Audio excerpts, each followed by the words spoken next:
जो राम के उज्जवल भविष्य को अंधकार में डाल सकती हो। केवल तुम ही उसे अयोध्या का नरेश बनने से रोक सकती हो। कैकेयी, मत जाना, मत जाना।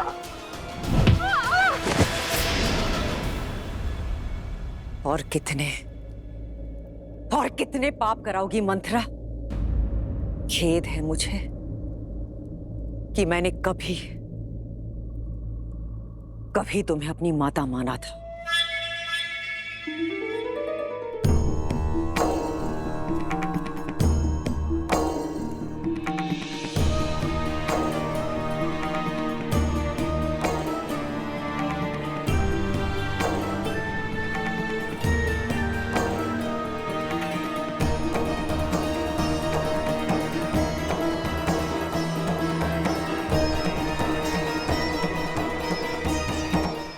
कटुवाणी ने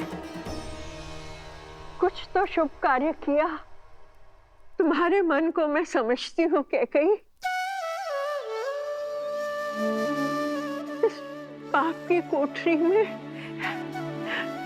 मेरे दुष्ट भाव ने तुम्हें डाला था, किंतु मैं जानती थी कि मेरे कटु वचन ही तुम्हें इससे बाहर निकालेंगे।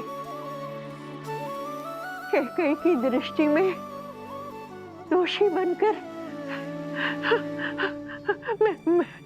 मैंने राम काज पूर्ण कर दिया। प्रभु, क्षमा तो दे चुके हो, अब दया दृष्टि दीजिए प्रभु। अपने चरणों में शरण दीजिए प्रभु, अपने चरणों में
भोर की किरण के साथ जीवन का तेज भी लौट आया है। कैकेयी माता आ गई है आर्य।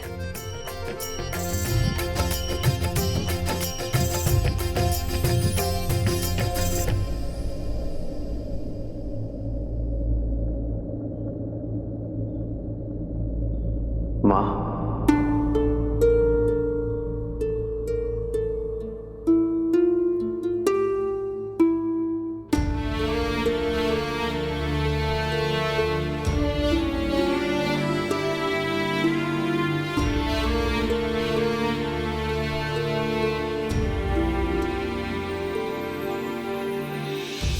ग्लानि के आंसू है गंगा जल, कह के प्रभु करते अभिनंदन।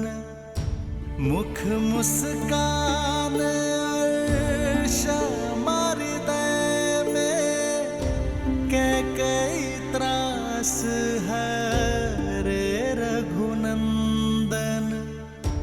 माँ का श्राप भी वर से कम ना, हर सपूत श्री राम सबन्ना। राम मेरे राम, मेरे राम मेरे राम,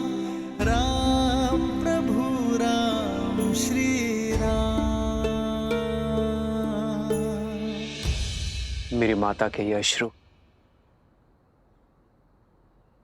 मेरे लिए पवित्र गंगा जल से पावन है। इन अश्रु को हाथों में लेकर ब्रह्म हत्या का पाप मेरे हाथ से धुल गया। मां, आशीष नहीं देंगी मां?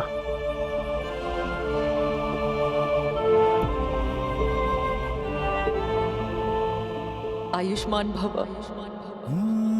मंगल भवन अमंगल हारी द्रवहु सुदशरथ। मुख नहीं दिखाना चाहती ना? ठीक है, किंतु अपने पुत्र को चरणों में बिठाकर उसकी बात सुनने की कृपा कीजिए मां। आइए मां।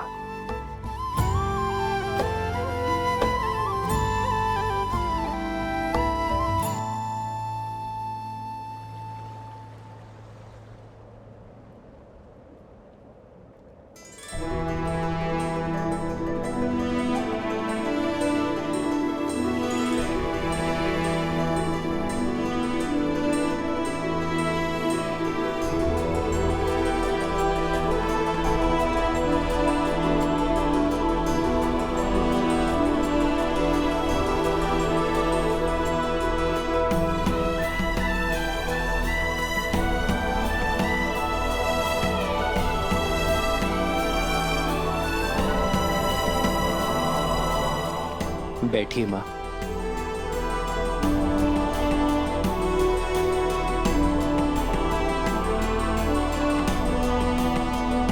रघुवंशी हैं हम, वो वंश जिसका इतिहास धर्म, वीरता और समर्पण की नींव पर रखा गया है, और जिनसे हमें यह नाम मिला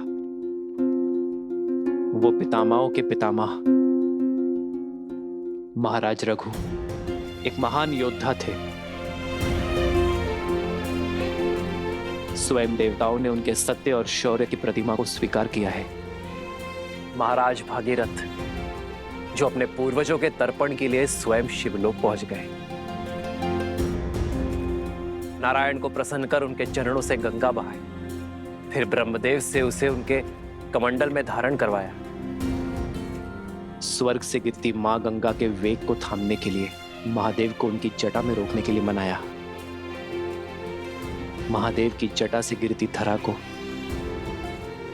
भारत में लाने के लिए स्वयं अपने नखों से नहर खोदी, और महाराज दिलीप की धर्म की कहानियों से तो स्वयं इंद्रलोक भी अछूता नहीं है। आपके पति मेरे पिताश्री महाराज नेमी, उन्होंने 10 दिशाओं में युद्ध लड़ा, देवासुर संग्राम लड़ा और महाराज दशरथ कहलाए। मेरे सभी पूर्वजों ने संसार में रघुवंश की कीर्ति का ध्वज लहराया है, धर्म को स्थापित किया है। अयोध्या के सिंहासन पर अब राम नहीं, भरत बैठेगा। भरत बैठेगा। राम के लिए 14 वर्ष का वनवास।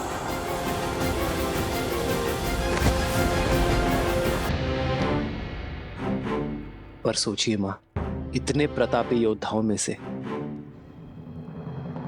किसी ने दक्षिण की ओर प्रवास करने की इच्छा नहीं की, किसी ने वहां धर्म का ध्वज नहीं लहराया। वो अवसर मुझे मिला मां, मुझे, और वो अवसर मिला आपके कारण। यदि आप मुझे वन में ना भेजती तो रावण का अंत कैसे होता मां? संसार में मर्यादा और धर्म की स्थापना कैसे होती यदि आप ना होती? तो इतना बड़ा समाज, मेरे वानर वीर, रीछ, असुर, ये सभी धर्म और ज्ञान की गंगा से वंचित रह जाते मां। मां, यदि आप ना होती तो समस्त दक्षिण आज उत्तम धर्म का सुख नहीं भोग पाता मां। मां, आपका दिया ये वनवास समस्त आर्यवर्त के लिए वरदान बना। वो आप ही थी जिन्होंने महाराज दशरथ से लड़कर हम भाइयों को गुरुकुल भेजा। मां, वो आप ही थी जिन्होंने रावण का अंत और मर्यादा की स्थापना का आधार रखा। ये जो मेरे मित्र हैं, मेरे सहायक, मेरे वानर वीर, जिन्होंने मेरी रक्षा की, ये केवल मेरा राज्य अभिषेक देखने नहीं आए हैं मां, केवल यहां भोज खाने नहीं आए हैं। ये उस माता के दर्शन करने आए हैं जिन्होंने 14 वर्ष का एकाकीपन काटकर भी अपने पुत्र को समाज और धर्म की रक्षा के लिए भेजा। जिसे आप अपराध समझ रही हैं, वो मेरे वानर वीरों के लिए उद्धार बना। इतना घोर लांछन सहने पर भी आपने संसार में मर्यादा और धर्म की स्थापना में योगदान दिया है मां।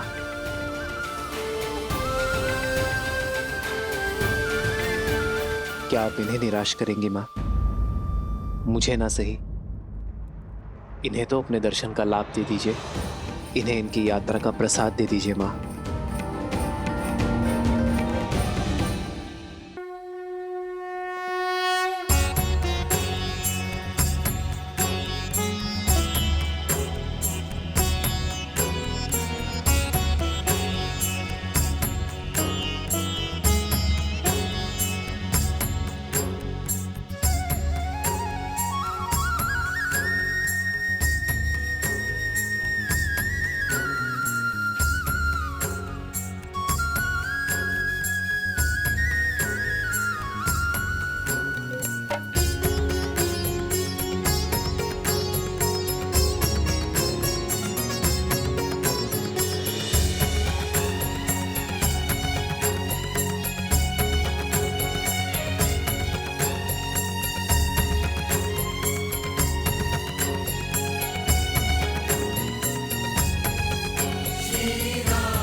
बचपन की भांति इस बार भी मुझे मना ही लिया तुमने।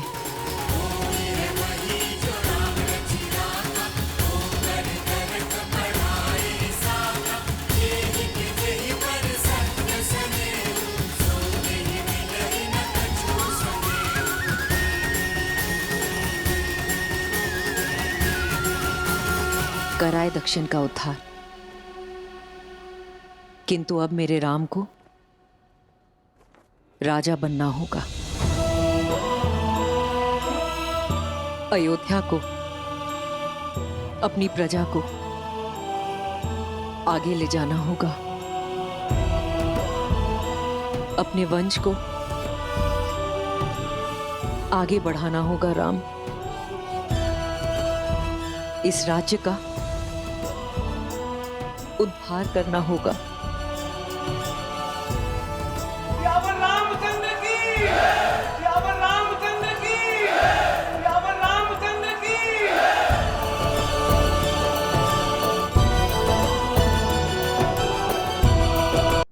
आज अयोध्या के मन से दुख के बादल छट गए और मेरा परिवार पूरा हो गया। राम, सीता, तुम दोनों अंधेरे जीवन में प्रकाश का दीप हो, दुखियारे जीवन में सुख और प्रीत हो। पुत्र के विजय पर माता का मुख उत्साह से दमकता है। आपकी आंखों में प्रसन्नता के अश्रु होने चाहिए माता। सत्य कहा तुमने सीता। मेरे कारण अयोध्या पर जो कलंक और ग्रहण लगा था, आज अयोध्या उससे मुक्त हुई है। ये अश्रु उसी की खुशी में। नहीं माता, आप ग्रहण नहीं, ईंधन है जिसने आपके प्रकाश को अयोध्या में ही नहीं पूरे संसार में प्रखर किया है।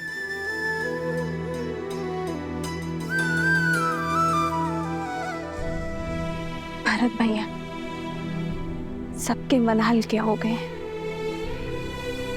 अब आप भी अपने मन का भार उतार दीजिए। नियति के लेख का दंश माता को मत दीजिए भैया, क्षमा कर दीजिए उन्हें।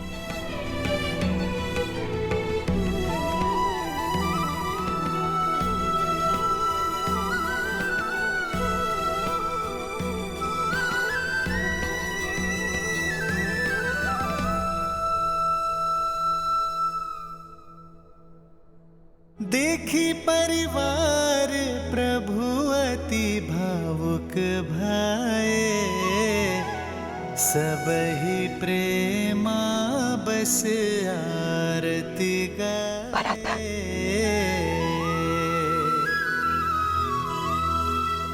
आगे सिया रामा सुख पाए, मनहु मोह माया मिटाए।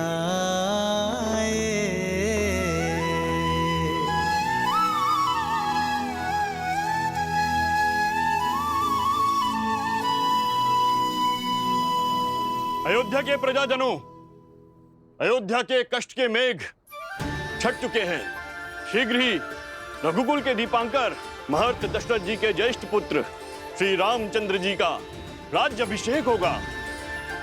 राज सिंहासन पर विराजमान होने की उत्तम तिथि एवं मुहूर्त शीघ्र घोषित होंगे और आप सब लोग उसमें आमंत्रित होंगे। श्री रामचंद्र जी के राज्याभिषेक की तैयारियों में जुट जाइए। रामचंद्र की, रामचंद्र की, रघुपति रामचंद्र की, रघुपति रामचंद्र की, माता सीता की, माता सीता की।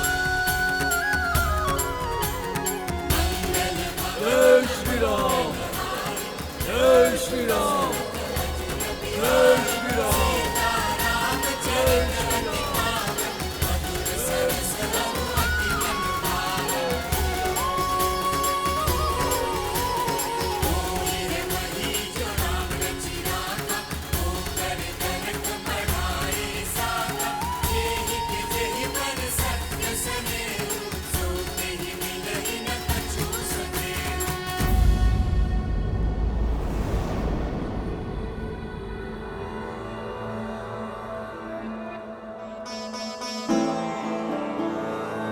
राम,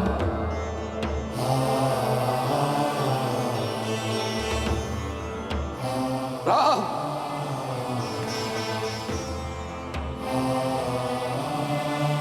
भरत आपके लिए कुछ भेंट लाया पिताश्री। मेरे पुत्र में इतनी अद्भुत प्रतिभा है, आशा करता हूं बाण भी उतने ही वेग से चलाते होंगे।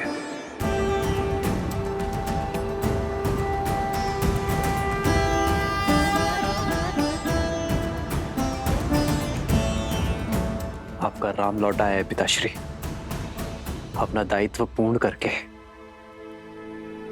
किंतु आज आपके सामने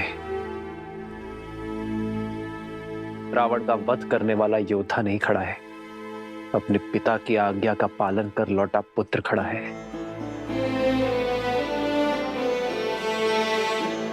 एक बार आपने कहा था कि पिता के आदेश केवल शब्द नहीं होते, वो कुल का आदर्श स्वप्न, यश, प्रतिष्ठा और सम्मान की धुरी होते हैं। आपने सत्य कहा था पिताश्री। इस यात्रा में मैंने जाना कि एक पुत्र पिता की संपत्ति, धनराज्य सब अर्जित कर सकता है, किंतु अमूल्य भेंट, वो विश्वास, वो मूल्य है जिन्हें उसके पूर्वजों ने स्थापित किया और पिता ने प्रमाणित किया। रघुकुल रीत सदा चली आई, प्राण जाए पर वचन न जाए। ओ रघुकुल रीत सदा चली आई, प्राण जाए पर वचन न जाई।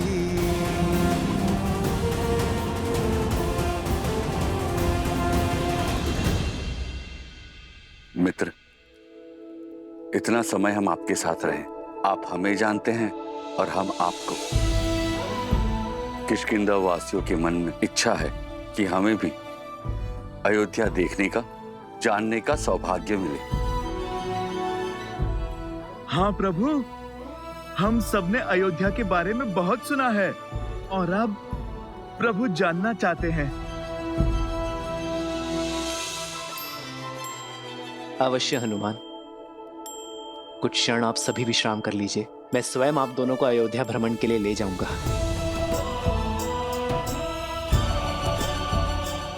14 वर्ष बीत गए, मैंने अपने राज्य का भ्रमण, अपने अयोध्या के दर्शन नहीं किए। महर्षि मुग्दल के स्वागत के साथ अयोध्या भ्रमण भी हो जाएगा। दीदी,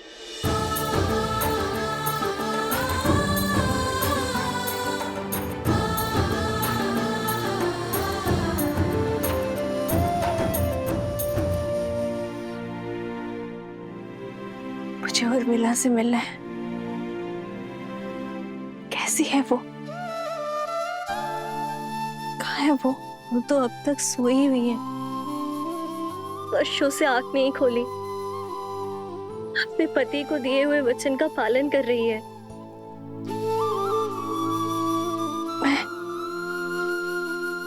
मैं देखना चाहती हूँ उसे, अभी इसी क्षण।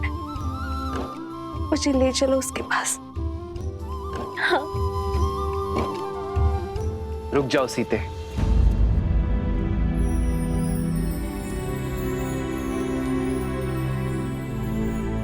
उर्मिला का प्रण पूरा होना अभी शेष है सीते।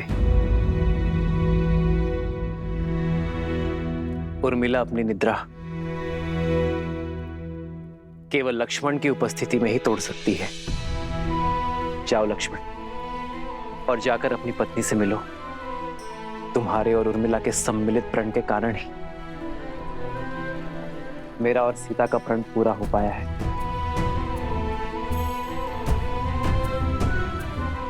उर्मिला ने महल में रहकर